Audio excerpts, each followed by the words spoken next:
her deputy mayor's unbecoming conduct at minimum.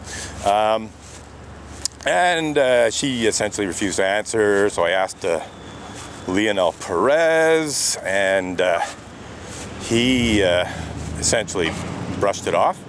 And some months later, in September, just before I was supposed to go to trial for the original criminal harassment charges, I had new charges brought against me. They even accused me of criminal harassment for that.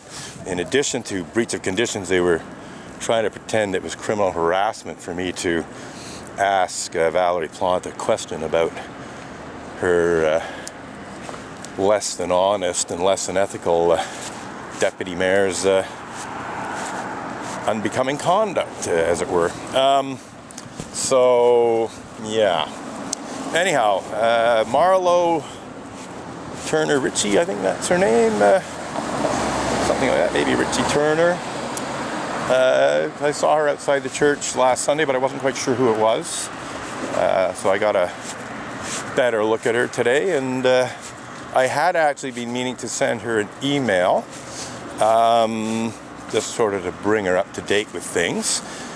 So now I've got all the more reason to send her an email and let her know what needs to be done if the Unitarian Church of Montreal wants me to voluntarily end this protest against a multiple of sins, as it were.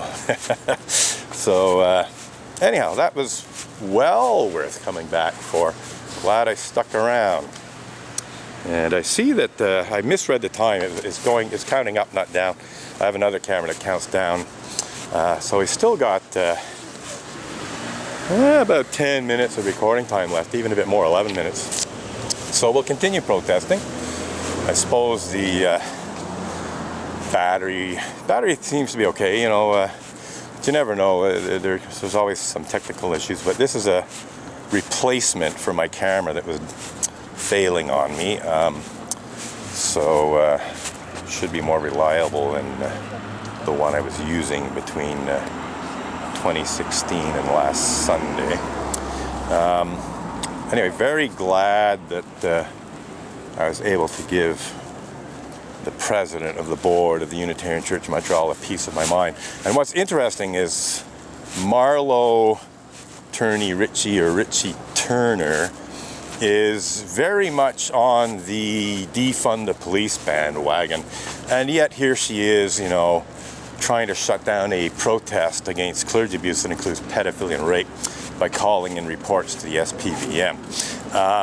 So a bit of a hypocrite there, I would say.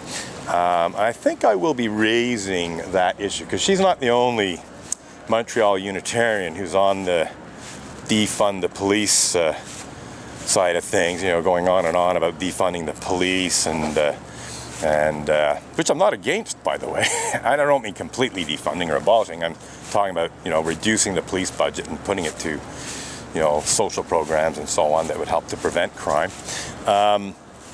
So we're on the same wavelength on that issue. The only problem is she's a hypocrite, because she's using, indeed misusing and abusing the SPVM police force and the criminal justice system to shut down a very legitimate protest against clergy abuse and other problems in the Unitarian Church of Montreal and hundreds of other Unitarian Universalist churches.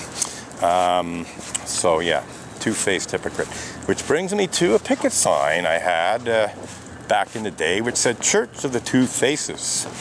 Haven't displayed that one in quite some time, but it was essentially exposing the two-faced hypocrisy that I had encountered not only at the Unitarian Church of Montreal, but in the larger Unitarian Universalist religious community. So yes, Marlo Turner, Ritchie Turner, whatever it is, definitely a very hypocritical Montreal Unitarian, and I will certainly be letting that be known, not only to her, but I think she earned an Emerson Avenger blog post. So I'll write to her first, though. I'll give her an opportunity to do the right thing, and we'll see how that works out before land-basting her on the Emerson Avenger blog, give her an opportunity to actually practice what Unitarian Universalism preaches. But it is interesting that it was indeed her who apparently was the primary person responsible for the SPVM showing up last Sunday. And again, like I said, that went very well. No complaints whatsoever in terms of how the two SPVM police officers handled themselves. I think they handled it about as well as they could. So no complaints about the SPVM in terms of that police intervention, or indeed the police intervention that occurred when Sue Montgomery tried to get me arrested for breach of conditions on March 18th of 2018. The two police officers that showed up to deal with Sue Montgomery's claims that I was in breach of conditions handled themselves very well as far as I'm concerned. And again, they were respectful, polite. You know, they were not aggressive. They weren't intimidating. As far as I'm concerned, they handled themselves very, very well. And you know, I basically commended their conduct, and I commended the conduct of the two police officers who showed up last Sunday. It's unfortunate that I actually put in what I thought was a fresh battery when I saw them showing up, because I did want a full record of what was said.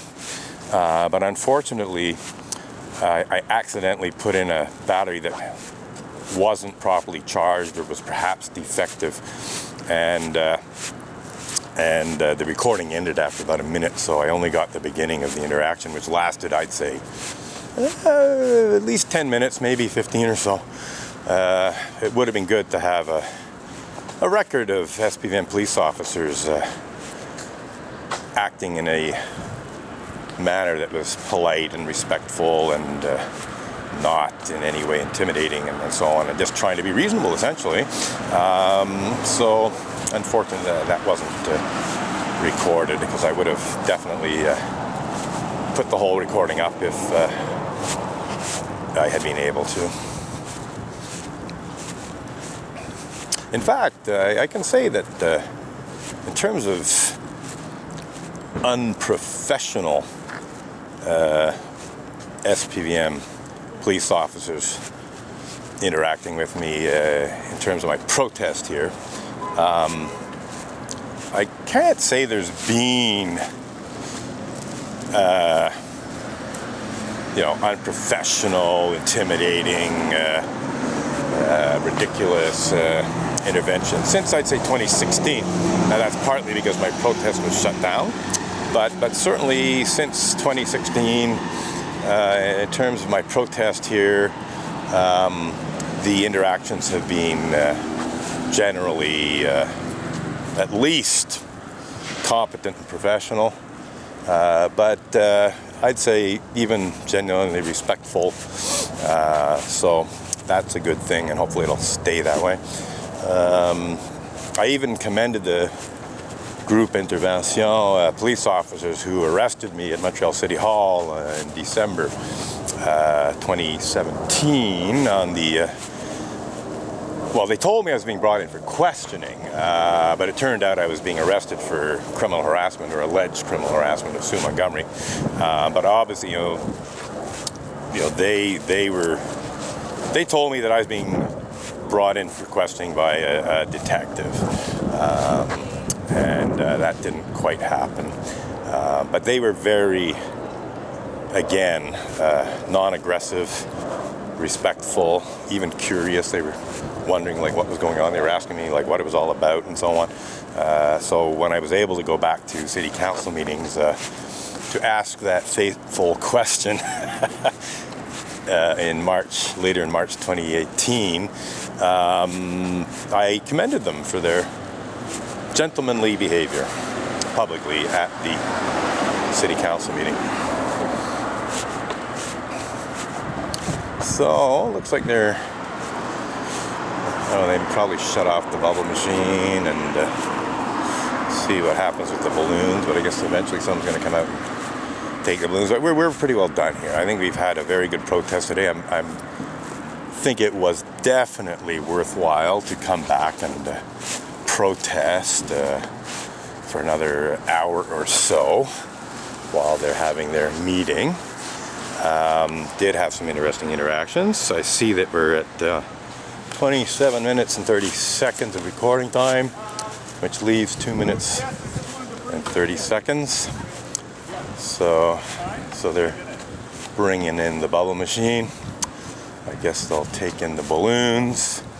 So I guess today's protest is wrapping up. I mean, it's almost worth continuing in terms of them taking away the balloons, because something could happen. And it might give me an opportunity to say a thing or two to the person bringing the balloons in. So we'll think about that. We'll see what the recording time is. I'm tempted to just keep things going a bit. So it is 28 minutes, 24 seconds. That's a minute and 30 seconds left. So I think, we're going to wrap this up. And I think I will continue a bit longer, just to see what happens or doesn't happen in terms of the removal of the balloons. But I think at minimum I'm going to let them know that their balloons were interfering with the bike path, and if they're going to put out balloons again, they should not put them in a way that obstructs the bike path. Speaking of obstructing the bike path, Sue Montgomery, when she kicked and threw my picket signs, some of them she kicked into the bike path, and this caused, some cyclists to swerve to avoid them. So not the best public safety move on the part of Sue Montgomery when it came to expressing her displeasure with my protest against Unitarian Universalist clergy abuse and the cover-up and denial of Unitarian Universalist clergy abuse. And on that note, we're wrapping this up, and I'm noticing the battery's almost done too. I do have one more spare, so I do think I'll put in a spare battery and start another clip. But we're coming to the end of today's protest very soon.